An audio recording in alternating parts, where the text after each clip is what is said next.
Kinakapos ka ba lagi sa budget mo? Extra income na safe at sustainable ba hanap mo? Kita na hindi galing sa scam or fraud.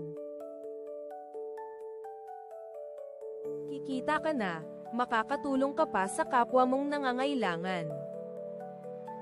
Ang project na ito ay collaboration ng Legacy and Service o LS Team, at KBS Platform.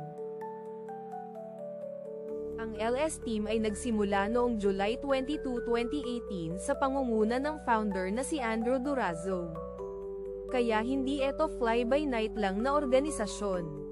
Pag-usapan naman natin ang Crypto Blockchain System o KBS Platform na ginagamit ng LS Project para sa cryptocurrency trading. Ang KBS ay registered bilang Money Services Business or MSB sa United States Financial Crimes Enforcement Network ng Treasury Department. Ito ay nakatuon sa dalawang bagay. Una ang financial technology. Sumunod ang cryptocurrency asset management. Usap tayo para sa karagdagang impormasyon at detalye tungkol sa LS Project. Gaganda ang buhay mo at ng mga mahal mo sa buhay sa LS Project. Maniwala ka. Let's chat sa Messenger, WhatsApp or email. Ito na ang simula ng pag-angat mo sa buhay. Chat soon.